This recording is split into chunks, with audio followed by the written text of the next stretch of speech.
voglio ringraziare tutte le persone che si sono adoperate per questa bella manifestazione. Assicurare che questa è una delle cose peggiori per un sindaco, perché oltretutto noi ci troviamo nella condizione che non abbiamo le risorse sufficienti per poter dare le risposte a delle persone italiane, non straniere, che sempre di più stanno venendo a bussare alle nostre porte perché non sanno più in che modo andare avanti. Io credo che questa situazione sia una situazione preoccupante e la cosa che ci preoccupa ancora di più è che rispetto a quelle che sono le nostre richieste dal territorio notiamo che c'è una sordità a livello nazionale, nessuno ci ascolta, nonostante noi urliamo, facciamo raccolte firme, facciamo iniziative, a Roma non ci sentono. Sembra quasi che la realtà nazionale sia una realtà che non conosce ciò che succede nel territorio. E guardate, la mia sensazione è quella che in questo momento il territorio, anche il nostro, è soggetto a un'oppressione fiscale, a un trasferimento di risorse del nostro territorio che vanno a finire a Roma e da Roma si disperdono senza mai più tornare qui a Padova, qui nella nostra provincia. E questa cosa veramente mi preoccupa, perché questo significa che stiamo impoverendo il nostro territorio, si stanno impoverendo le famiglie, si stanno impoverendo le imprese, si sta impoverendo tutta quella massa di persone veneta che è nata per produrre e per lavorare, che in questo momento non sa più da che parte sbattere la testa. Se guardiamo cosa sta succedendo nel versante del lavoro, le imprese sono ormai stremate, non ce la fanno più. Dopo 3 anni di crisi le aziende stanno chiudendo. Ogni giorno che passa abbiamo 1, 2, 3 aziende al giorno che portano i libri in tribunale perché non ce la fanno più. Io vi posso assicurare che incontro sia imprenditori che lavoratori e il problema ormai è sempre lo stesso. Abbiamo la pressione fiscale sulle imprese che è troppo elevata, abbiamo il cuneo fiscale sul lavoro che è al 126% rispetto al 60% della Germania, abbiamo il costo dell'energia che mediamente a livello europeo è il 30-40% in più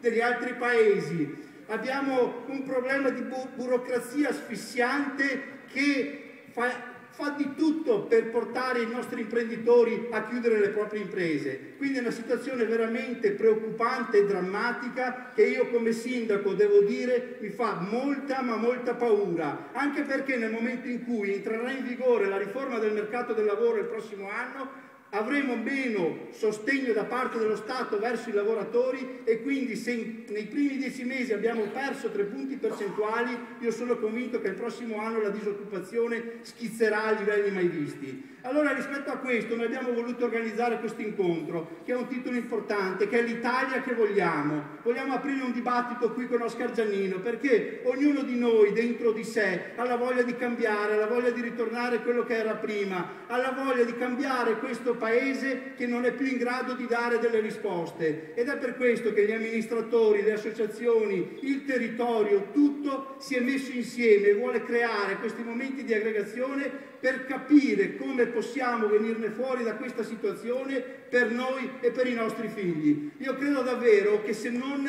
ci muoviamo noi, se dal territorio non parte un grido, un appello che per certi versi può essere anche disperato verso chi sta a Roma e non ci ascolta, io credo veramente che il prossimo anno sarà un anno bruttissimo per tutti noi. C'è una gran parte ormai di persone, imprenditori, lavoratori, l'Italia che produce, che non ce la fa più ed è disponibile a uscire e metterci la faccia, così come lo facciamo noi, così come lo sta facendo Oscar Giannino e così come siete disposti, così come mi avete detto anche voi che siete qui in sala, perché se siete qui avete la voglia di cambiare questo sistema che ormai non è più accettabile. E quindi io veramente voglio che da parte vostra ci sia la partecipazione, la voglia di cambiare, la voglia di promuovere delle iniziative, la voglia di fare delle proposte, perché abbiamo davvero tanto bisogno di far partire dal territorio un ultimatum verso quello che sta succedendo a Roma.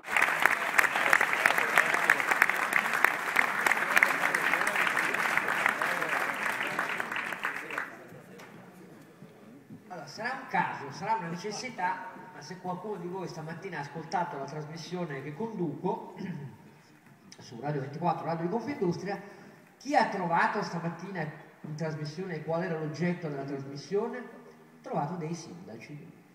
Vi assicuro che non era voluto, perché non ho pensato alla coincidenza di questa sera, anche perché oramai sono una specie di pacco che gira l'Italia, questa è la quinta cosa che faccio da stamattina, quindi non ho più il tempo per mettere i neuroni in connessione, per così dire. Però, caso o necessità, c'erano dei sindaci in trasmissione e stavamo testimoniando il fatto che in due parti diverse d'Italia c'erano dei sindaci che con il consenso della loro popolazione hanno deciso, dopo aver fatto unioni di comuni, di sottoporre al referendum, dopo aver costruito il cantiere, la matrice per mettere insieme i servizi, a giudizio dei loro cittadini, la fusione dei comuni.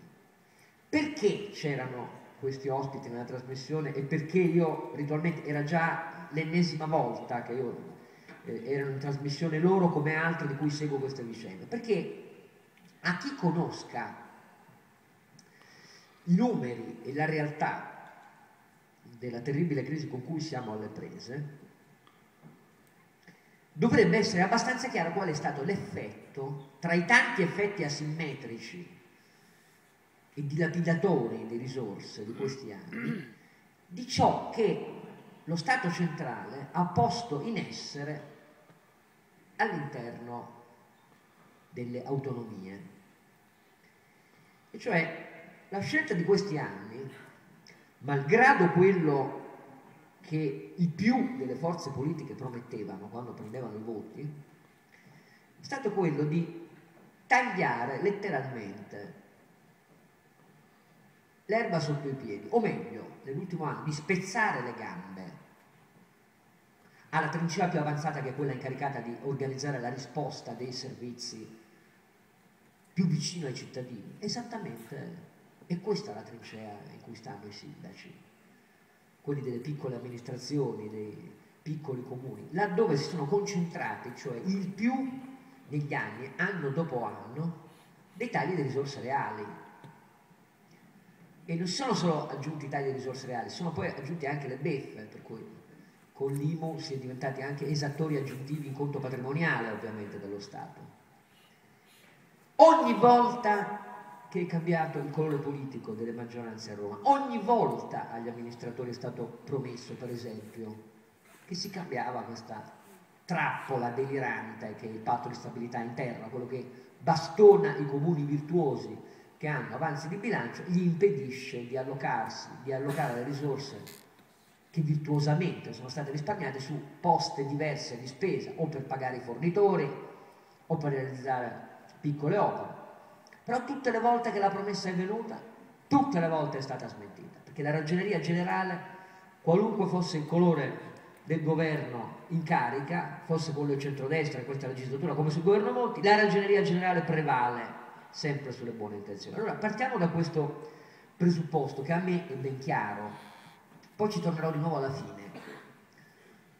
Qui c'è un patrimonio di coesione civile che non è da preservare, mica stiamo parlando di un monumento, cioè non stiamo parlando di trovare le risorse per dei restauri come a Pompei, qui stiamo parlando di un'altra cosa, che nelle poche settimane che sono di fronte a noi, prima del voto politico, sta a voi porvi una domanda e darvi una risposta.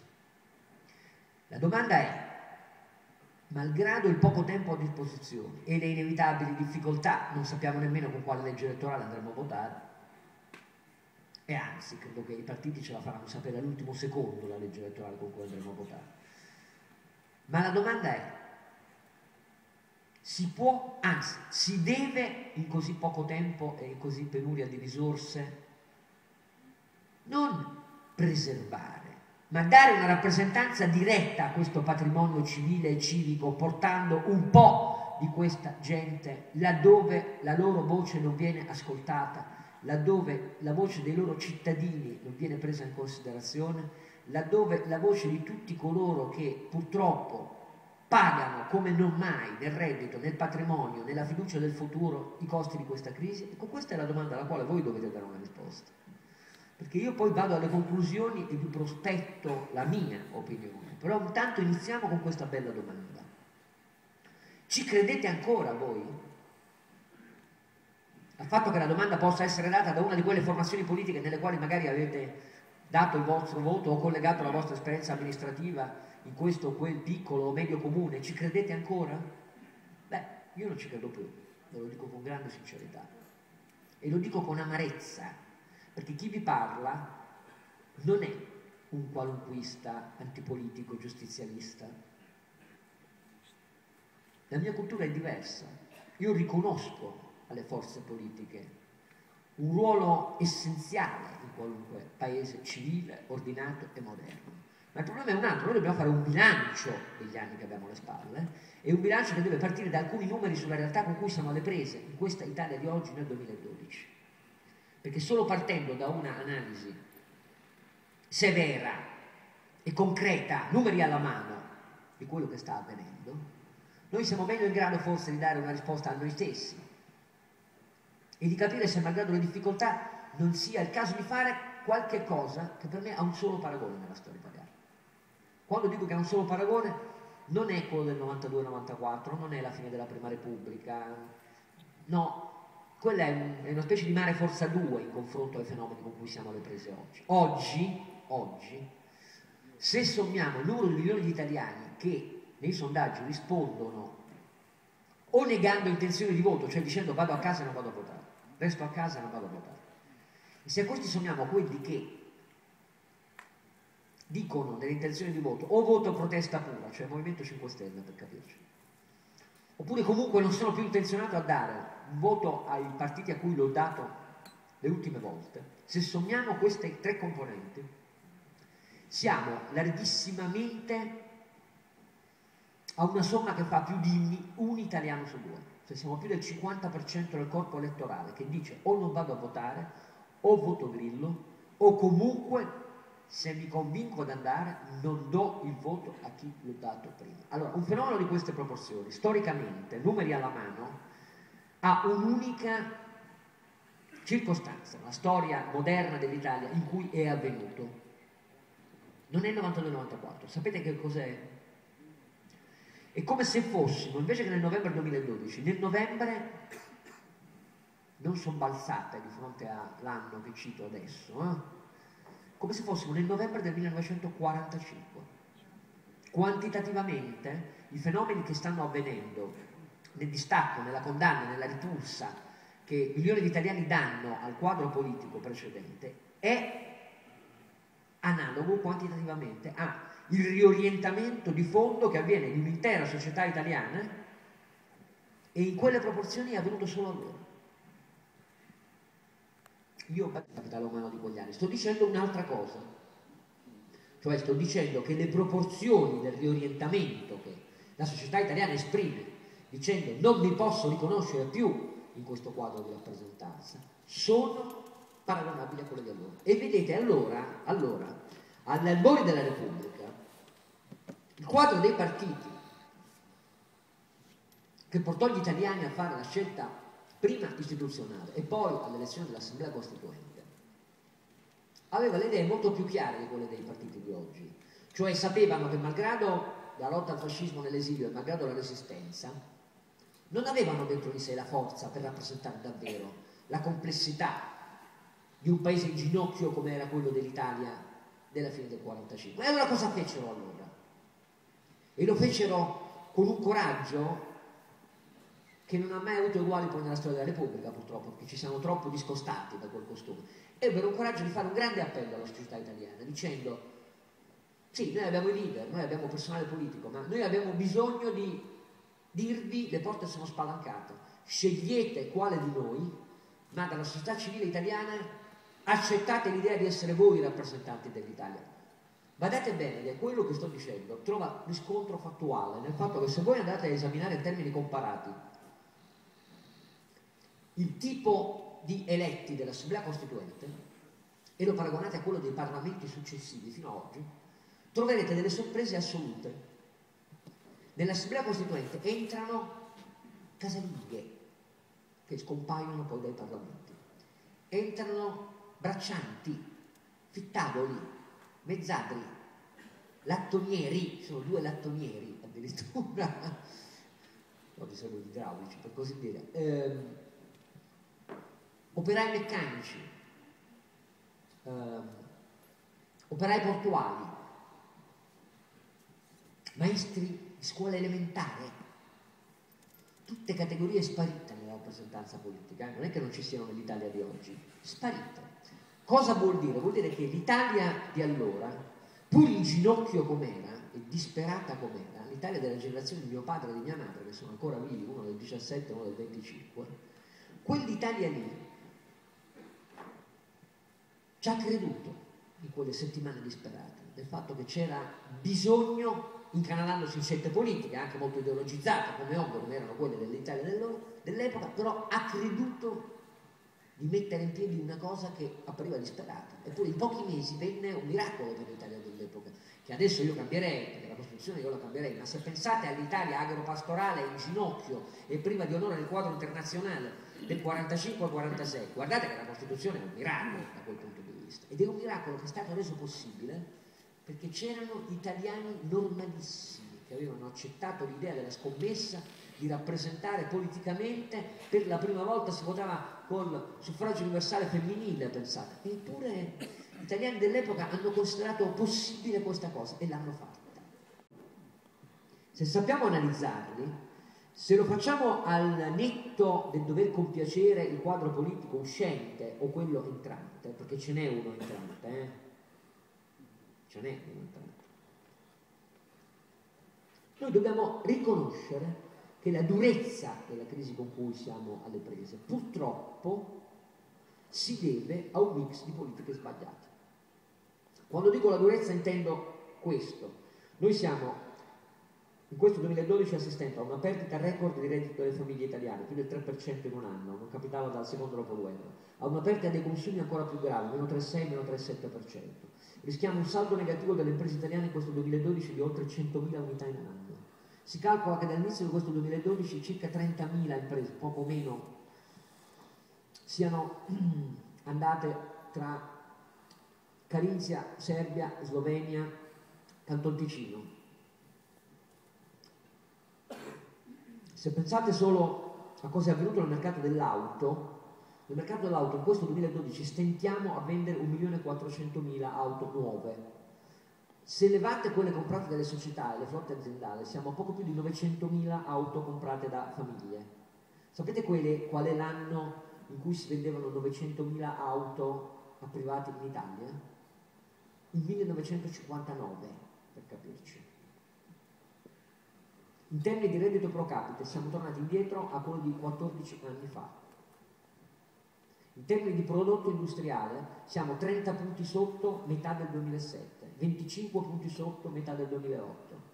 Questo è il bilancio di una guerra persa, è inutile che ci illudiamo. In termini quantitativi è il bilancio di una guerra persa. Per un paese che ha secondo volume e valore di export dopo la Germania e terzo nell'euroarea per percentuale di PIL volto all'export, in Germania è 50% o quasi, in Spagna che sta riguadagnando competitività meglio di noi è oltre il 30%, noi abbiamo il 25%, un po' meno del PIL volto all'export. Ma per un paese che fa manifattura, che deve difendere la sua manifattura e che fa l'unica voce che apporta un contributo positivo al prodotto potenziale è l'export manifatturiero nel nostro paese, ed è un paese che continua a farlo malgrado tutti gli aggravi comparati, malgrado il mix energetico demenziale, malgrado la pubblica amministrazione che dice più no che sì all'impresa, malgrado le tasse, i contributi, eccetera. Però il fatto che noi con 30 punti di produzione industriale in meno facciamo un valore di export superiore al 2007 significa che in questo paese, malgrado il piombo nelle ali, e soprattutto in questa parte del paese, molto più che nel nord-ovest, continua a essere viva, tenace, capace di fare più valore aggiunto, un tessuto di impresa che è viva nonostante tutto e che è capace di stare sui mercati nuovi, è capace di aver riorganizzato le sue catene di fornitura, quelle commerciali, di marketing, di mettersi insieme per fare valore aggiunto. Questa è la forza dell'Italia, bisogna esserne consapevoli, ma se noi ci volgiamo invece al 75% del PIL italiano, quello del consumo, della domanda e offerta di beni e servizi per il mercato interno, lì c'è un problema serissimo. Serissimo, non possiamo sottovalutarlo, perché quei numeri ci dicono che il cambio di marcia dobbiamo provare a organizzarlo adesso e non possiamo più delegarlo, per quello che mi riguarda alla vecchia politica. Qui faccio solo 2 battute. Io rispetto le opinioni di tutti e per carità, però sono 2 anni che il PDL avrebbe dovuto riflettere sul granito contro il quale andava a sbattere la testa con Berlusconi. Non 2 giorni, non 2 settimane, non 2 mesi. Eppure di là segni di un minimale consapevolezza della necessità di un'autocritica severa, di un cambio di marcia e di una discontinuità rispetto a errori abissali, perdonatemi, ma il mio giudizio è radicale. Non ne sono venuti ed è un tradimento verso, a base elettorale, verso chi si è impegnato nelle amministrazioni locali ed è la totale incapacità di sentire per quale ragione milioni e milioni e milioni di voti per 18 anni sono andati alle loro promesse non mantenute. E il problema vero per me, perdonatemi se sono sincero, è non capire come nei sondaggi ancora oggi ci sia una percentuale che è molto meno della metà del totale dei voti, rischia di essere 1/3 del totale dei voti che prendono, ma quando in realtà la crisi vera di Berlusconi non solo in Europa ma anche di fronte al suo elettorato è venuta non tanto e non solo per le promesse non mantenute, ma perché lo standard etico, la presentabilità umana era al di sotto, diventata al di sotto di quella banalmente che ognuno di noi nella nostra famiglia, nel nostro posto di lavoro eccetera eccetera ha l'obbligo di richiedere. Un marito a una moglie a un marito, un padre ai figli e i figli ai padri. Questo è il dramma che lì è avvenuto e che nessuno dei tanti parlamentari con esperienza politica, dei componenti, la spina dorsale, la classe dirigente di quel partito abbia capito fino a questo momento che era necessario legittare un ponte verso il futuro che rilegittimasse culturalmente ed eticamente rispetto a tanti milioni di voti il fatto che si era in grado di capire la gravità degli errori commessi. Questo purtroppo per me è un bilancio che ormai è un bilancio chiuso. Io rispetto l'opinione di ciascuno di voi se la pensa diversamente, però temo che gli italiani su questo saranno giustamente inesorabili e se loro non la vogliono capire la capiranno il giorno dopo le elezioni. Io su questo veramente sono molto duro. Sapete perché? Perché tutto sommato l'altra parte politica non ci aveva mai promesso di fare meno Stato, meno tasse, meno spesa pubblica più efficiente, meno dirigismo, più federalismo, più politica per la famiglia, mentre loro ce lo hanno promesso per 18 anni. Quindi la mia responsabilità, quelle che attribuisco io, sono maggiori da quella parte piuttosto che da quell'altra. Da quell'altra sappiamo che cosa propongono e per quello che mi riguarda non è una cosa che possa interessarmi per così dire, perché non credo nel fatto che bisogna aggiungere un'altra patrimoniale alle tante imposte che abbiamo in Italia. L'avete sentito Bersani qualche sera fa quando c'è stato l'ultimo confronto con Matteo Renzi in vista del secondo turno del ballottaggio. Io credo che quella strada sia completamente sbagliata, però detto questo torniamo ai numeri e cerchiamo di capire in che cosa si può cambiare e bisogna cambiarlo questo mix di finanza pubblica sbagliato. Col centrodestra e con Monti abbiamo ulteriormente decelerato la crescita italiana.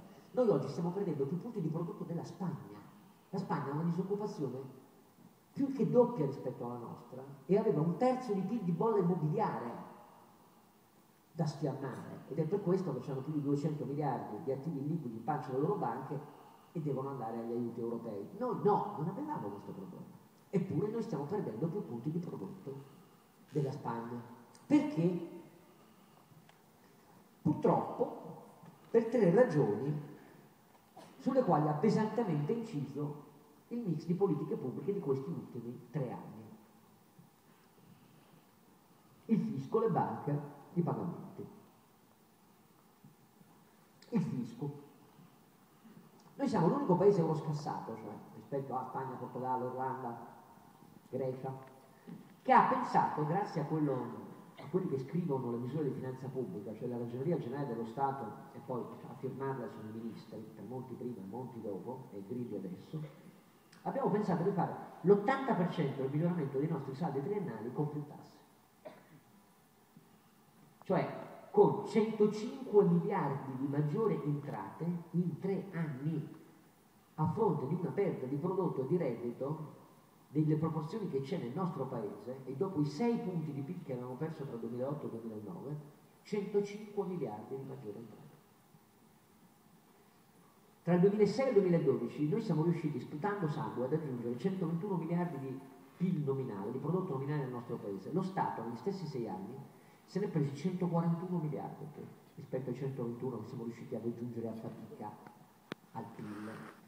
E voi vi rendete conto che se uno si impegna nel tentativo di continuare a stare aperto con una piccola impresa, continuare a pagare i propri dipendenti, collaboratori, clienti, fornitori, eccetera, e lo Stato nel frattempo non solo si prende quel poco che riesce a fare in più, ma si prende di più di quel poco che alcuni, pochi, sempre meno, riescono a fare in più.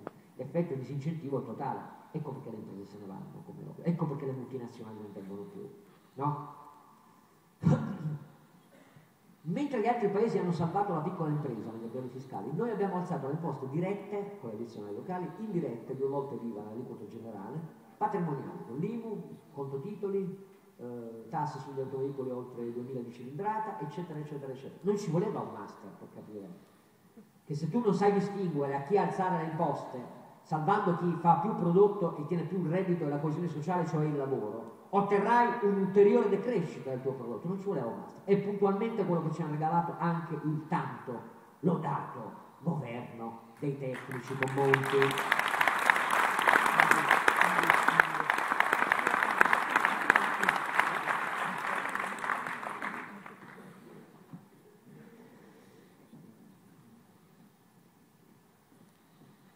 Torno un secondo all'auto per farvi riflettere su una cosa. Per quel 1.400.000 di auto che si vendono in Italia quest'anno, quel 1.400.000 sono un po' meno di 30 miliardi dal punto di vista di chi le compra. 30 miliardi di spesa in autoveicoli nuovi. Vi ricordo che sull'auto oggi continuano a gravare 30 diversi adempimenti cartacei, dalla preimmatricolazione alla rottamazione, 30, e 18 forme di imposizione diverse. Tra imposte indirette, accise, IVA, imposte dirette, 18. Dall'imposta provinciale di trascrizione all'IVA, alla tassa all'imposta per il recupero dei pneumatici, degli oli lubrificanti, 18. Pensate che in questo 2012 i privati stentano a tirare fuori 30 miliardi di euro per comprare autoveicoli nuovi. Sapete lo Stato da quei 18 forme di prelievo quanto porta a casa dagli autoveicoli? 57 miliardi. Questo per dare l'idea di a quale pazzia siamo arrivati nel nostro paese. 57 miliardi solo dalle auto. Non sto giustificando Marchionne che se ne va, sto solo dicendo che non c'è un paese al mondo in cui oramai capitano cose di questo genere. E in più, noi, a furia di accettare questa cosa impropria, che lede il diritto naturale, che lede la nostra libertà, di uno Stato che si è messo nel proprio ordinamento il principio che si chiama favor fishing, che significa, tradotto, in materia fiscale lo Stato ha sempre ragione rispetto al contribuente. E non è una battuta, è esattamente il principio a cui si informa la giurisprudenza della Corte di Cassazione e della Corte Costituzionale. Allora, l'esempio che faccio sempre per farvi riflettere sul punto in cui siamo arrivati è quello di un paragone rispetto a come funzionava il fisco ai tempi della monarchia assoluta, cioè quella di Luigi XIV. Poi naturalmente direste, noi siamo una democrazia, una repubblica, sicuramente il nostro ordinamento fiscale è 100 volte migliore, e invece vi sbagliate, amaramente devo dire che vi sbagliate. Ai tempi di Luigi XIV, cioè di quello che diceva l'età c'est moi, lo Stato sono io, i contribuenti che pagavano più delle imposte dirette, cioè commercianti, un po' dei primi borghesi e la nobiltà di toga, avevano diritto a un contenzioso fiscale in cui aggiudicare, rispetto all'equivalente dell'Agenzia delle Entrate di Equitalia di oggi, cioè Befera, che all'epoca era un privato incaricato di fare la stima dell'imponibile e di fare l'esazione dell'imposta, si chiamava il fermier, la ferma era il sistema dell'imposizione della Francia, della monarchia assoluta. Ecco, rispetto al fermier, il giudice che decideva del contenzioso fiscale quando un contribuente diceva no, l'imposta che mi è chiesta è eccessiva, mi oppongo al fatto che vengano gli agenti della riscossione a prendermi le cose, a giudicare era un giudice terzo, un giudice del re. Oggi, nel contenzioso tributario, voi non avete di fronte un giudice terzo, perché il giudice che vi trovate di fronte, se siete così ardimentosi da andare in contenzioso, perché il commercialista di solito vi dice ma paghiamo subito perché così ci evitiamo il guaio, anche perché per il solo fatto di andare in contenzioso devi mettere sul tavolo il 30% di quello che lo Stato ti ha chiesto, all'epoca non era così, ma qui il giudice appartiene alla stessa amministrazione finanziaria a cui appartiene Befera, mentre invece era un giudice terzo. Ma di più, il giudice terzo del re all'epoca sotto Luigi XIV, nel caso non infrequente peraltro, in cui avesse raggiunto la convinzione che l'agente delle tasse e l'esattore stava richiedendo un'imposta eccessiva rispetto al reddito del patrimonio del contribuente, aveva la facoltà di sanzionarlo imponendogli come condanna il pagamento di una somma fino a 3 volte superiore l'eccesso di imposta richiesto. Voi vi rendete conto se avessimo oggi un giudice terzo che tutte le volte che l'Agenzia delle Entrate ci chiede qualcosa che è improprio lo condannasse fino a 3 volte tanto? Come staremmo meglio in questo paese? La verità è che stiamo peggio dei sudditi del monarca assoluto. Questa è la verità. Quando ho una strage di impresa e di lavoro, il quadro purtroppo si compie. Quali sono queste altre due? Le accenno brevemente, ma non mi voglio annoiare. Nel credito, alle ragioni strutturali per cui le banche italiane, hanno poche risorse e quindi fanno credit crunch, negano gli impieghi alle famiglie, negano impieghi alle imprese, e ci sono tanti problemi strutturali, hanno troppi costi fissi, troppi mattoni, troppi dipendenti, sono poco brave a fare internet banking, cross-selling, hanno problemi seri. Ma il problema di fondo è che hanno dei soci, le fondazioni, tipi di soci che esistono solo in Italia, a dire la verità, perché nel resto del mondo avanzato non ci sono, ce li inventammo quando privatizzammo le banche pubbliche all'inizio degli anni 90. Le fondazioni i soldi per ricapitalizzare le banche non ce l'hanno, perché non vedono dividendi da anni e quindi non ce l'hanno. Allora, domanda, il regolatore pubblico, secondo voi, nell'alternativa è meglio che io abbia banche ricapitalizzate, perché così avranno soldi da dare alle imprese e alle famiglie, oppure è meglio che io faccia un patto con i soci di controllo delle banche che non hanno le risorse per ricapitalizzarle, e faccio un patto con loro, ma la conseguenza è che le banche hanno meno soldi per fare gli impieghi. Cosa dovrebbe scegliere? Io ho pochi dubbi, dovrebbe scegliere ovviamente la prima cosa. Se i soci di controllo non hanno i soldi per ricapitalizzarle, fanno aumenti di capitale sul mercato e si diluiscono. Ed è anche un bene per loro, visto che a furia di controllare le banche non hanno diversificato il loro patrimonio e hanno anche meno soldi da spendere poi per la cultura, il terzo settore, eccetera, eccetera, che è lo scopo primario delle fondazioni bancarie. Allora, in Italia, purtroppo, il patto che lo Stato fa è con le fondazioni, non con i clienti delle banche. Seconda cosa, quando Draghi all'inizio dell'anno ha fatto le aste di liquidità e ha dato 1100 miliardi alle banche europee, le banche italiane ne hanno preso un quarto di quei 1100 miliardi e magari voi avete pensato finalmente ci sono le risorse per la mia piccola impresa o per qualche mutuo, e invece non ci sono state. Perché? Perché appena sono arrivati i soldi, lo Stato italiano ha mandato una bella circolare alle banche e ha detto: beh, cari ragazzi, adesso che avete il portafoglio pieno, fate la sacrosanta cortesia di ripresentarvi dalla prossima settimana a comprare tutti i titoli del debito pubblico nelle aste pubbliche. Il risultato, le banche hanno cominciato a ricomprare dai 30 ai 34 miliardi di titoli pubblici ogni mese. Visto che di mesi ne sono passati un certo numero, è ovvio che i soldi della Banca Centrale Europea sono finiti. Lo Stato prende per sé, anche dalla pancia delle banche, del fatto che poi per voi non ne avanzi, allo Stato non frega il resto di niente. Ci ha abituato a considerare virtuoso anche il fatto di non avere la contabilità dei debiti commerciali che deve ai suoi fornitori. Non sappiamo dire se sono 7, 8, 9 punti di PIL. Quando andavo sotto Giulio Tremonti in ragioneria a dire: ma la volete piantare con questo sistema? Vi rendete conto come cambierebbe l'atmosfera di fiducia se in Italia nel giro di pochi mesi mettessimo in circolo 7, 8, 9 punti di PIL di debito dovuto ai fornitori dello Stato? Vi rendete conto come cambierebbe la condizione italiana? E mi bloccavano, dicevano: ma tu pianta a dire queste cose. Dico: ma come pianta?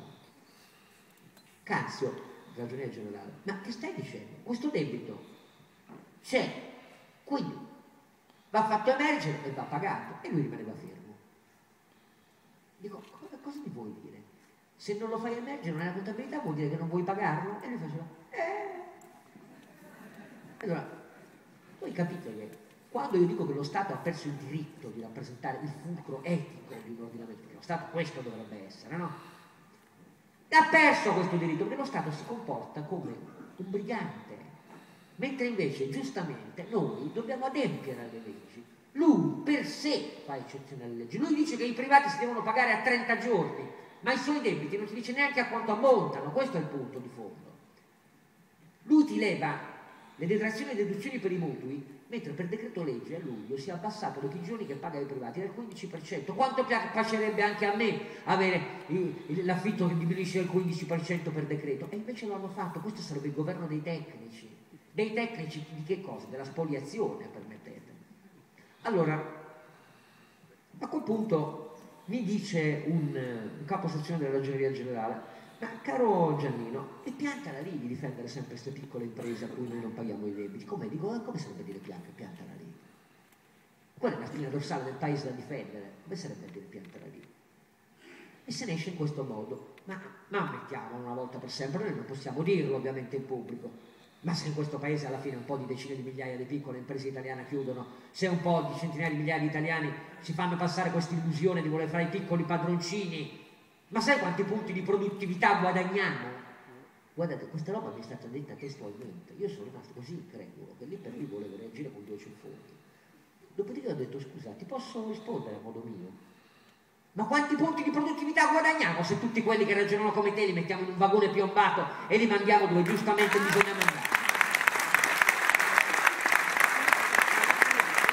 Perché poi il modo di pagare i debiti lo Stato ce l'ha senza fare debito pubblico aggiuntivo, questo è il punto. Cassa depositi e prestiti non fa debito pubblico aggiuntivo. È una ipocrisia, però è un'ipocrisia europea. E infatti i francesi e i tedeschi utilizzano le loro casse depositi e prestiti, la Cassa Depo e la KfW, per fare interventi diretti, non solo a garanzia, ma nel capitale delle loro piccole imprese, per decine di miliardi di euro, sommando Francia e Germania. Noi no. E non utilizziamo nemmeno la liquidità e gli attivi di cassa depositi e prestiti per mettere in pagamento i debiti dello Stato. Allora direste voi giustamente, no, ma insomma non è che lo sai solo tu, no? Lo sa anche Tremonti, lo sanno anche molti, quindi c'è qualcosa che non funziona nel tuo ragionamento. Invece no. Perché lo Stato da una parte fa un patto con le fondazioni bancarie e gli dice: non aumentate la capitalizzazione delle banche se non avete i soldi, fa niente se poi le banche hanno meno soldi da dare in impieghi. E dall'altra parte le fondazioni, socio di Cassa Depositi e Prestiti, restituiscono il piacere allo Stato e dicono: io lo so, caro Stato, che tu non vuoi rinunciare alla tua liquidità e non vuoi pagare i tuoi debiti, e quindi in Cassa Depositi tutte le volte del caso noi alziamo la mano e diciamo che siamo contrari. Guardate che il fatto di questi impropri scambi, il fatto che poi il povero sindaco si trova con le casse prosciugate, con i tagli, col patto di stabilità stupido, eccetera, eccetera, eccetera. Dietro non c'è solo una politica che non sa vedere gli effetti, dietro ci sono improprie commistioni tra pubblico e privato, a cui bisogna avere la forza e il coraggio di dire basta, con la stessa durezza con cui si dice basta alle schifezze della politica. Non ci sono solo le schifezze della politica in Italia. Allora, si può cambiare questo mix? Si può cambiare, sì. Si può cambiare. Forse per cambiarlo bisogna andare anche un po' a casa di coloro che li scrivono davvero i provvedimenti, che sono più oramai gli alti gradi della pubblica amministrazione, al Ministero dell'Economia e negli altri ministeri di conoscere i politici, perché su questo non vi illudete. La complessità della contabilità pubblica, delle norme pubbliche e della selva di disciplina che bisogna conoscere è tale per cui sono loro a decidere il sì e il no.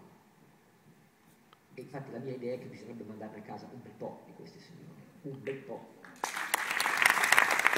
Si può fare benissimo, anche questo si può fare benissimo. Si utilizzano le leggi Bassanini, che a me non piacciono perché hanno introdotto lo spoil system, si utilizzano le leggi Bassanini, quindi tu li sostituisci, cioè oggi chi vince le elezioni può sostituire il ragioniere generale, il direttore generale del Tesoro come direttori generali dei ministeri. Dopodiché, siccome devi sapere che loro hanno diritto all'impugnativa amministrativa e che col TAR il Consiglio di Stato li rimette al loro posto, prima che l'impugnativa abbia successo, tu cosa fai? Ma l'estremo di meno. Fai un bel decreto legge, cambi la Bassanini e perdonate il gesto. Allora, detto questo, siccome l'alternativa prima è nota, l'alternativa prima è quella di una maggioranza che è già pronta a celebrare il suo successo alle prossime elezioni. Io la chiamo la maggioranza Sicilia al cubo, per intenderci. In Sicilia ha vinto con poco più del 15% dei voti sul totale degli elettori siciliani, ricordate che anche lì più di 1 su 2 non è andato a votare, quindi se voi scremate, i voti della giunta Crocetta, PD, UDC, sono poco più del 15% totale degli elettori. Ecco, però la cosa PD, UDC è più o meno la replica di quello che è pronto a ereditare questa Italia in ginocchio dopo Monti l'Italia, perché questo è il punto vero. Poi io non so se c'è anche il terzo pilastro di Montesello che si aggiunge, io non do giudizi, questo non lo so, purtroppo non è probabile da quello che capisco, però quella è una roba che finisce come ha detto Bersani, cioè quella roba lì dice benissimo, allo stato attuale ci mettiamo un'altra patrimoniale sopra. L'alternativa è che la patrimoniale la paga lo Stato centrale, questa è la mia controobiezione, cioè lo Stato ha attivi così rilevanti che vanno smobilizzati per abbattere quei 25-30 punti di eccesso di debito pubblico che l'Italia ha rispetto ai concorrenti. La patrimoniale la deve pagare lo Stato per come ci ha spogliato in questi anni e ha di che farlo. Quando vi dicono che non è possibile, perché dicono ah, ma come, non siamo mai riusciti a privatizzare, a cedere a privati neanche una caserma in Italia, certo. Beh, però abbiamo provato a vendere le caserme senza dargli la variazione di destinazione d'uso. E la caserma di solito che cos'è? Un grande spiazzo, una piazza d'armi con qualche padiglione intorno. Scusate, io privato che cosa faccio? Mi compro un grande spiazzo al centro di una città italiana, lo lascio così com'è, che ci metto? Un palmizio? Scusate. È ovvio, no, che devo dargli la variazione di destinazione d'uso, senza moltiplicare la cubatura edificabile per chissà quanto, ma lo devo fare. Però i mattoni dello Stato libero, c'è scritto sul portale del Tesoro, sono più di 480 miliardi. E non è che lo dico io, lo dicono loro. Allora, lì una metà di quello serve ad abbattere quell'eccesso di debito pubblico. Dopodiché, la cosa da fare è quella che ha fatto la Germania nel 2002-2007. Ci sono 6 punti di spesa corrente di PIL, e non è una stima molto bella Italia, che in 5 anni vanno retrocessi in meno imposte. In meno imposte significa, sono circa 100 miliardi di euro, in 5 anni, di meno gettito d'entrata, cioè via tutta l'IRAP, che sono una trentina di miliardi, per il resto via cuneo fiscale.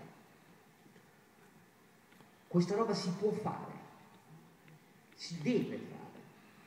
Credere che a cambiare marcia radicalmente, quando erano in ginocchio come noi, sono stati paesi di storia e tradizione diverse, ma lo hanno fatto tutti, come la Germania dal 2002-2007, come i paesi baltici, come paesi anglosassoni, l'Australia e la Nuova Zelanda, la Gran Bretagna, come la Polonia. La Polonia era un paese in ginocchio, la Polonia in questi 5 anni non ha mai avuto il segno meno per un solo trimestre nella sua economia, perché ha seguito una strada di questo genere. Allora, le esperienze ci sono, bisogna adottarle anche in Italia. Credere che non sia possibile è una stupidaggine, significa rassegnarsi all'eterno sempre uguale. La politica di finanza pubblica da 18 anni a questa parte, fosse al governo, purtroppo, mi dispiace dirlo, la sinistra, la destra o i tecnici, è sempre rimasta uguale in Italia. Hanno raccontato al mondo che noi l'eccesso di debito pubblico lo abbattevamo facendo avanzi primari di finanza pubblica, cioè più entrate rispetto alle spese pubbliche al netto di quella per interessi. Questa roba avrebbe potuto funzionare se la politica non avesse raccontato pietose balle, perché sarebbe bastato da Amato a oggi, quando ci mise le mani in tasca nei conti correnti, e il debito pubblico era 120 punti di PIL anche allora, adesso è diventato 126, ma bastava tenere ferma la spesa pubblica, e se avessimo tenuto ferma la spesa pubblica, nel frattempo l'euro ci ha in 8 anni, i primi 8 anni, regalato 700 miliardi di meno spesa sul debito pubblico italiano, con i tassi di interesse più bassi. Noi, sputando sangue, abbiamo fatto 500 miliardi di avanzi primari, 700 più 500 fa 1200 miliardi. Se voi sottraeste oggi ai 2000 miliardi di debito pubblico i 1200 miliardi, che un po' l'Europa e un po' noi, sudando, siamo riusciti a portare a casa, il debito pubblico italiano sarebbe a 800 miliardi, non a 2000 miliardi, cioè sarebbe molto più basso della media dei paesi europei che ce lo hanno oramai intorno al 90%. Noi oggi potremmo permetterci di guardare dall'alto il resto del mondo, compresi gli Stati Uniti, e invece la politica ci ha mentito, ha spogliato. Questa è la mano bilancia di questo incerto. La prima è la produttività, perché noi abbiamo, oltre al debito pubblico, abbiamo un problema di produttività comparata, su cui andiamo malissimo. Ci sono politiche di lungo periodo da fare, l'energia, eccetera, eccetera, ma negli incentivi alle imprese bisogna accentrare tutto l'accentrabile solo sulla piccola impresa. Noi dobbiamo ribaltare questa vergogna italiana per cui la piccola impresa paga 30-40 punti di total tax rate in più rispetto ai pochi grandi e alle banche. Questo è un sistema collusivo in cui la politica di destra e sinistra ha fatto un patto con i grandi, fottendosi del fatto che il 99% delle imprese italiane sono quelle che reggono il paese. Su questo si può fare. Certo è una cosa politicamente che comporta dei prezzi rispetto a Confindustria, dei prezzi rispetto all'ABI. Certo, bisogna fare la scelta di un modello produttivo che è quello che conoscete benissimo, è quello della parte con la più alta intensità manifatturiera d'Italia, cioè esattamente di questa parte qua del paese. Bisogna finalmente abbracciarlo questo modello, non prenderlo a calci nel sedere, come si è fatto al di là delle tante chiacchiere, E anche qui la modalità c'è. Avete seguito la cosa le polemiche sulla scheda Giavazzi sui 2 punti di PIL di trasferimenti alle imprese, dei quali abbiamo appreso che 1 punto di PIL lo Stato non sa che fine fa, perché lo dà alle regioni e dopodiché nessuno ne conosce l'utilizzo. Che ci crediate o meno è così. L'altro punto di PIL, quasi tutto va ai gruppi pubblici. Domanda: noi abbiamo bisogno di continuare a dare 6 miliardi di euro l'anno alle poste con la raccolta postale che hanno? Abbiamo bisogno di dare 6 miliardi di euro alle poste? Che è il corrispettivo del motivo per che siccome il governo non dà la piena licenza bancaria alle poste per tenersi buone le banche private concorrenti, il contribuente caccia 6 miliardi invece che di incentivi automatici per far crescere la patrimonializzazione, la scala dimensionale, l'internazionalizzazione della piccola impresa, noi li diamo alle poste. Ma io adesso mi fermo qua, non potrei andare a lungo. Quindi questa è la seconda cosa da fare per la produttività. Poi la terza cosa è orientare al welfare, perché parliamoci chiaro, non c'è solo la finanza pubblica che ha spogliato le autonomie, l'impresa e il lavoro. C'è un welfare che non è più commisurato a dare una mano a chi abbiamo sbattuto fuori da minimi livelli di reddito dignitoso e di poter partecipare alla produzione. Il welfare va ricentrato solo su famiglia, giovani e donne. Queste sono le 3 priorità del welfare italiano, completamente trascurate, perché chi vi ha chiesto il voto a favore della famiglia non ha spostato di un solo euro le vergognose, perché sono troppo basse, riduzioni e detrazioni per i figli, 800-900 euro a seconda che abbiano più o meno di 3 anni, che è il motivo, la maggior pretesa fiscale sulle famiglie numerose, per cui in Italia i figli non li fa più nessuno. Noi abbiamo la curva demografica di un paese che non ha futuro di fronte a sé. Ai miei tempi nascevano 900.000 italiani l'anno, adesso stiamo a tenere la quota di 500.000. Siccome ci sono 80 anni di vita media tra donne più alte e uomini un po' più basse, se fate 5 per 8 fa 40. Cioè la curva demografica attuale disegna un'Italia di meno di 40 milioni di italiani, non 60 milioni. Tutti vecchi, che con il rispetto per i vecchi consumano naturalmente poco, non investono, perché alla fine della vita non investi, e che intaccano patrimonio. Questa è la fotografia di un paese finito, senza futuro, senza domanda interna. Allora noi questa roba qua bisogna che la piantiamo di credere a chi ci chiede un voto fingendo di essere cattolico e credente per la famiglia e poi regolarmente non fa un piccolo di niente.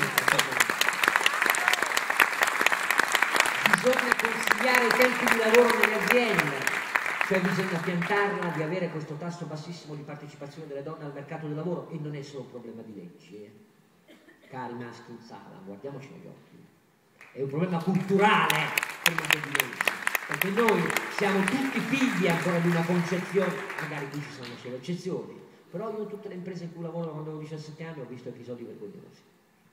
Io vedo che c'è ancora un pregiudizio culturale maschile fortissimo nel nostro paese.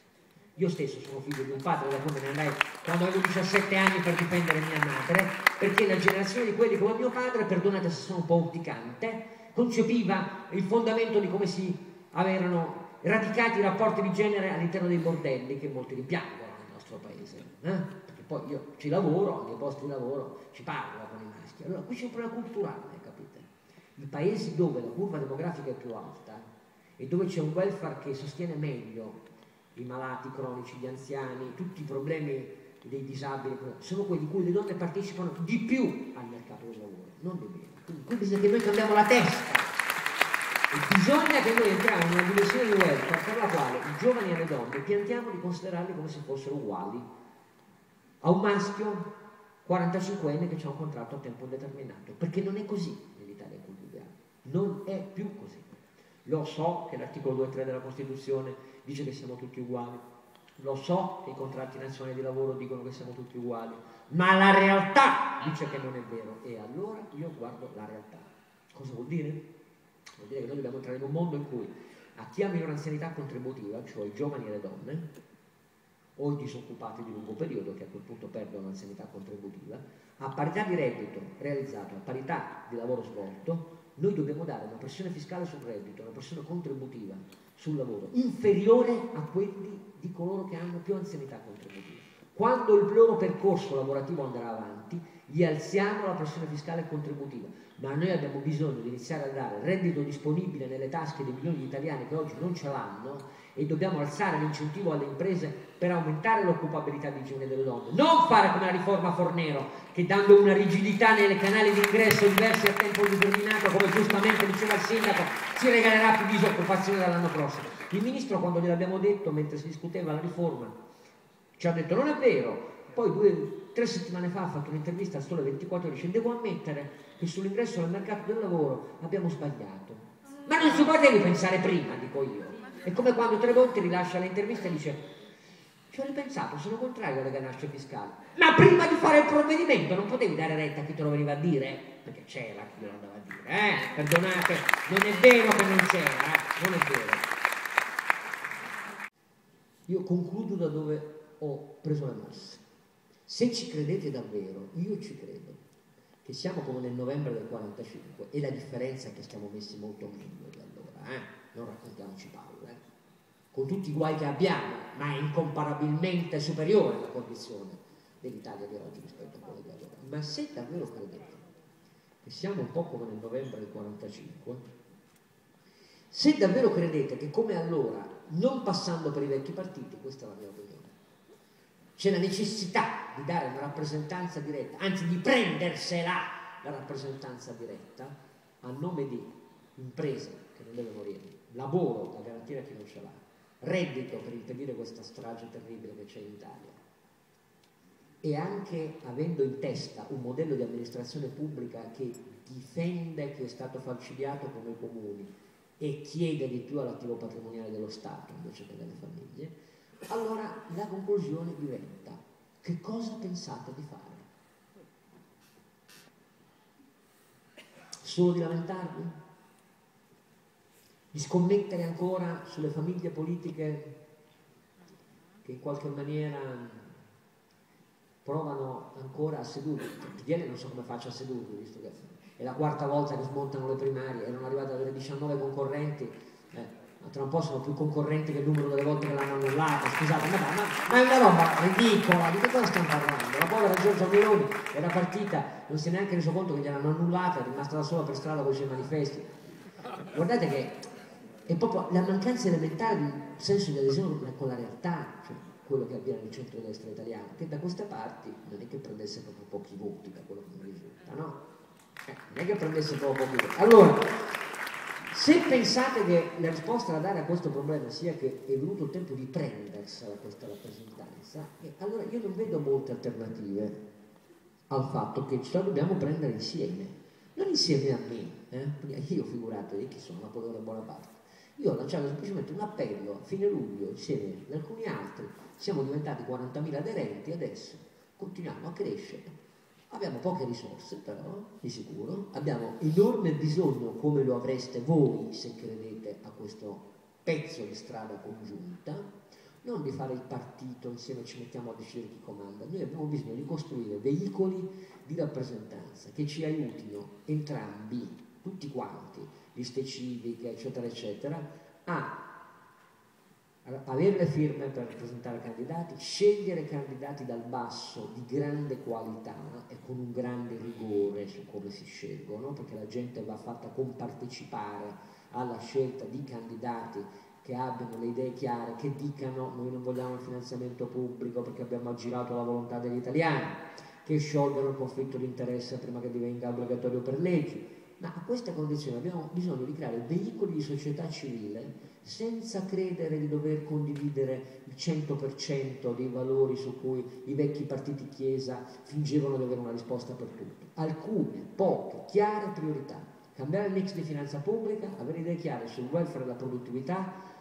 ribaltare l'idea per cui c'è il coltello puntato alla gola dei comuni mentre lo Stato decide a chi continuare a dare centinaia di milioni di euro, perché anche la settimana scorsa a Napoli, a Palermo e a Catania gli hanno dato un altro miliardo di euro, capite? Allora, io sono piemontese, Alessandria è finita in default, no? E sono andato a fare 2 volte le manifestazioni dicendo, beh, per certi versi ve l'ho meritata, però un paese nel quale i comuni finiscono in default solo se c'è un consiglio comunale a votarlo, quindi cosa vuol dire? Vuol dire che finisce probabilmente in default se cambia il colore politico di chi amministra e quindi c'è la colpa degli altri, senza che ci sia una certificazione valida per tutti prima del voto. È un paese nel quale i grandi comuni del sud, per problemi che si dice hanno a che vedere con di ordine pubblico, continuano ad avere miliardi continuando a essere in debito. Chi è più virtuoso e non sta in quelle condizioni continua ad averlo anche lì come al solito nel fondo schiena. Ma com'è possibile accettare che queste siano le regole dell'amministrazione pubblica italiana? Voi lo sapete, se adottassimo in tutta Italia la proporzione tra dipendenti pubblici e cittadini di questa regione, del Veneto, sapete di quanto diminuirebbero il totale dei dipendenti pubblici nel nostro paese? Sono 3.680.000 nell'aggregato stretto. Se mettiamo l'aggregato largo delle società pubbliche partecipate a livello municipale e centrale arriviamo a 7 milioni, però lasciamo perdere, sono 3.680.000, ma se adottassimo il criterio del rapporto popolazione e dipendenti pubblici del Veneto diminuirebbero di 583.000 unità in tutta Italia. Il problema è che invece voi ve la prendete, eccetera. Loro continuano ad avere i soldi perché altrimenti diventa un problema di ordine pubblico. Cosa bisogna fare? Perché lo Stato asimmetrico, peggiore di Luigi XIV, adotti anche qua criteri, bisogna diventare un problema di ordine pubblico? Cioè bisogna sfasciare le strade? Bisogna che venga la mafia ancora di più di quanto non sia purtroppo anche importata nel nord la grande criminalità organizzata? Allora io dico che la risposta è no, bisogna cambiare le regole, si può fare, però vi dico, pensateci bene perché il tempo non è poco. Se siete disponibili o se vi interessa parlare, perché bisogna parlare, mettersi d'accordo, un percorso comune di un'Italia dove siano le città ad avere l'orgoglio e le risorse per fare Stato e lo Stato la pianti di farci vergognare di lui, allora la possibilità, anzi il dovere di farlo c'è, perché io penso di doverlo non solo a mio padre e a mia madre che hanno fatto molto meglio di me, non solo ai giovani che mando all'estero nella mia università e a quelli che stanno in Italia che non hanno un futuro, io lo devo in particolare ad alcune persone, perché ciò che mi ha convinto a fare questi discorsi quest'anno sono state le centinaia e poi migliaia di lettere di piccoli imprenditori che arrivavano a Radio 24, per quali poi ho fatto per mesi la trasmissione di Sparati Mai, che erano lettere che descrivevano una tragedia vera.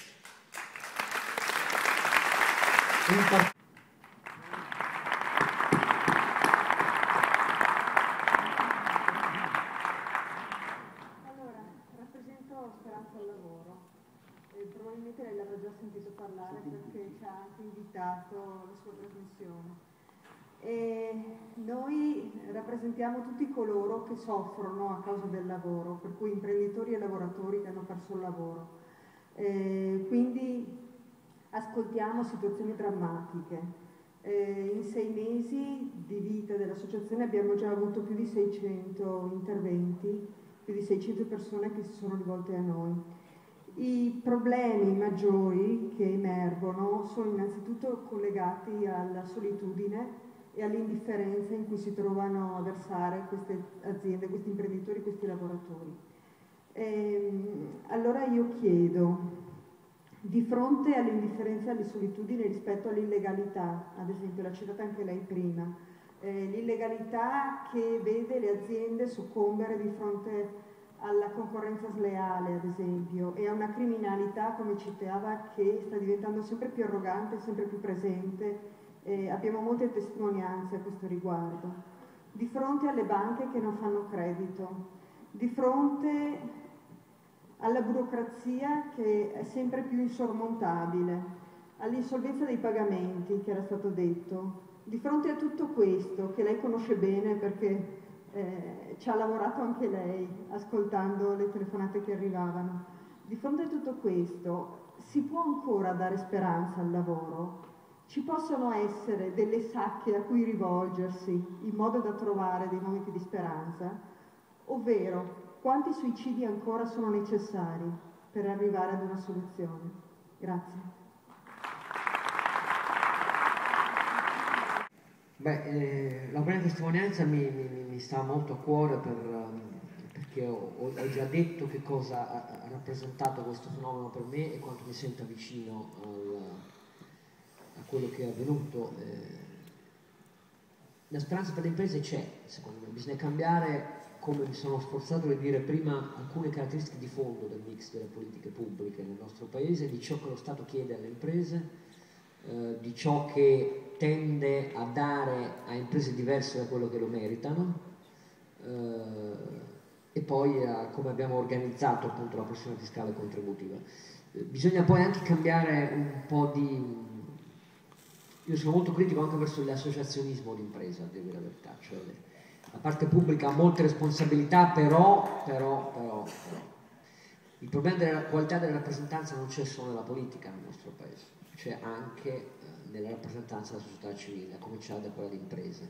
Io in questi anni ho battuto molto alcune reti, quelle di Reti Impresa Italia, per così dire, e ho trovato in media, per esempio nel sostegno al credito, continuare a prestare sì, confidi, certo che sì, potenziamento dei confidi, ok, d'accordo, va bene, però poi allora c'è una notevole mancanza di fantasia nell'esperire strade nuove.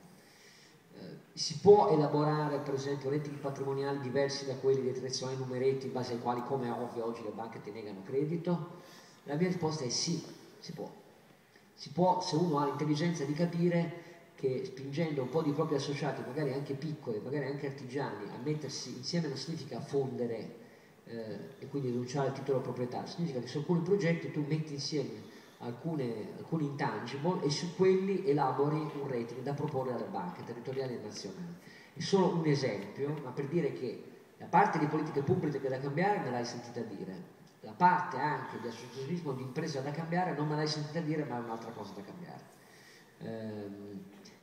Lo sa già, lui lo sa già, cioè, Giorgio Goi l'ho rivisto ancora 2 sere fa, che il telegramma glielo mando in 5 secondi e l'indomani si fa l'incontro. Del resto bisognava aspettare il risultato, perché dirlo prima significava non dargli una mano, quindi da questo punto di vista io penso che il Bersani-Vendola, questa è l'illusione, la seconda illusione che io non capisco dei cattolici che sono alleati con loro. Loro pensano che alla fine Bersani, se vince lui, malgrado il 30% che è in condizione di prendere, accetterà l'idea che per presentabilità internazionale non deve essere lui il premier. E di questo ne sono ragionevolmente convinti sia per Ferdinando Casini che credo i cattolici che hanno scelto senza idee chiare di fidarsi dello stellone di Montezemolo. Io credo invece che questo ragionamento sia sbagliato. Non credo al governone, all'intesa di solidarietà nazionale, cioè quello che resterà del PDL fatto di una lista a Briatore, un pezzo di PDL, forse pure un pezzo di XAL, non lo so, non voterà Monti e Bersani, se vince le elezioni con il 3 davanti, il premier lo fa lui. Perché dico questo? Perché c'è un ragionamento europeo dietro. I tedeschi votano a novembre, i tedeschi non consentiranno all'Italia di avere un Parlamento che ci rimetta in condizione di fare il detonatore dell'euro qualche mese prima delle elezioni, però i tedeschi, siccome è in vantaggio la SPD, è in vantaggio Pierre Steinbrück, che io conosco, è un socialdemocratico rigorista ed europeista, quindi è un bene, però i tedeschi si stanno acconciando all'idea di un governo italiano un po' alla Hollande, per così dire. I tedeschi, se mettiamo la patrimoniale, sono contenti, questo è il piccolo particolare, perché è ovvio, perché ci spariamo da solo nelle gambe, cioè loro non è che sono scontenti di questo. Allora, attenti a credere che ci sia l'intesa nazionale. ci può essere una maggioranza come quella che si prospetta, con Bersani che governa e con l'Europa che lo accetta. Quindi oggi non verrebbe vissuto come ai tempi dell'alleanza con Bertinotti. Quindi è per questo che dico non capisco chi non ci va con le idee chiare a quella alleanza. E questo purtroppo è un grande ostacolo per la costruzione di un'offerta di società civile come invece bisognerebbe fare. Però la mia opinione è questa. Pezzi come i vostri, cioè liste civiche, amministratori di piccoli, medi comuni e così via, A, B, altri pezzi del mondo cattolico che per il momento mancano a quel cartello, pezzi del terzo settore, pezzi di sindacato e così via, questa roba c'è ancora in giro. Giustamente mancano 2 settimane e queste mancano, perché nel frattempo oggi abbiamo saputo che nel Lazio si vota all'inizio di febbraio, quindi oramai i tempi sono molto stretti, almeno per il Lazio. Quindi diciamo che entro 2 settimane io mi impegno a darvi una risposta più chiara di questa. Per il momento vi dico iniziamo a lavorare tutti insieme ed entro un paio di settimane, se esiste la prospettiva di riunificare qualche pezzo di strada comune, oppure se dobbiamo comunque metterci a farlo, perché io penso che comunque dobbiamo metterci a farlo, entro 2 settimane mi impegno a che voi sappiate come stanno le cose, perché quando ho detto quelle 7 settimane e mezzo avevo in mente una scadenza precisa. Credo che la scadenza precisa per quello che mi riguarda sia nei giorni 8, 9, 10 di dicembre, esattamente come ti avevo detto allora. In ogni caso, voi dovete convincermi però, perché aveva ragione l'ultimo sindaco a dire che la risposta non è più una risposta del che pensi mi, di un uomo alla testa che fa il miracolo, perché la delega personalizzata al posto delle deleghe fatte di impegni concreti hanno dimostrato quello che valgono, non valgono niente. Allora il problema è quello di costruire insieme pezzi, dovete essere voi le gambe di questa roba, la testa, la scelta dei candidati, la gente da mandare lì fedele a un mandato, fedele alle esperienze dei diversi movimenti messi insieme. Certo sarà maledettamente complicato poi in poche settimane trovare gli accordi, perché sappiamo, siamo uomini di mondo, io sono un teorico dell'imperfettismo umano e quindi so che tipo di dinamiche si mettono in moto. Ho capito, ma invece non farlo? Che cosa ci si guadagna a non farlo? Il diritto di lamentarsi, come fanno sempre gli italiani la mattina, lunedì mattina, delle partite di pallone, facendo finta di essere poi i CT della nazionale. Allora, la mia idea è che tra 10 giorni, 2 settimane, io vi batto un altro colpo. Voi nel frattempo non perdete il tempo necessario a essere pronti per i fatti vostri. Il tessuto della società italiana, devo aggiungervi per sincerità, soprattutto nel nord, da come vedo girando, perché nel sud le logiche sono ancora fatte di potere che controlla, al di là delle sigle dei partiti, il consenso. Però, soprattutto nel nord, nel sud i voti a valanga saranno veramente per Grillo, perché è la semplificazione brutale. Il messaggio siciliano è che più di un siciliano su 2 ha rifiutato la logica del voto di scambio, e questo per la storia siciliana è una cosa incalcolabile, per essere chiari. Però, detto questo, nel nord ci sono tutte le condizioni per una spallata che sia una fortissima iniezione di esperienze concrete di vita italiana. Allora, questo io vi inviterei a pensare che è una virtù possibile. Vedete, oggi ho fatto la fascetta per un libro che esce tra poco, rischia di avere sempre più ragione di uno Stato che si piglia tutto e vuole pianificare. Allora, la frasetta che mi è venuta è che il mercato consente l'acquisto di virtù anche a chi ne è sprovvisto, e apposta ho detto l'acquisto, ho voluto usare un verbo urticante, la visione eticista è che la virtù devi averla, per così dire, come dono, no? Invece io conosco le imperfezioni umane, innanzitutto le mie, ho faticato 50 anni a trovare una moglie per cominciare a sposarmi, io so quali sono le mie imperfezioni. Allora, il mercato consente l'acquisto di virtù a chi ne è sprovvisto, lo Stato invece predica le virtù ma ne pratica una sola, quella di solito di non pagare un voto in più di quello che gli è necessario per derubarmi. Allora, questo è il mio saluto per questa sera, nel senso che siccome lo Stato in cui credo siete voi, cari amministratori, e non loro, allora voi avete questo pezzo di responsabilità questa volta. C'è una finestra storica e questa finestra storica pretende che si passi dalla protesta al fatto di dire: quello Stato, non solo siamo noi nell'ordinamento, ce la prendiamo a rappresentarci. Questo è il punto, credetemi.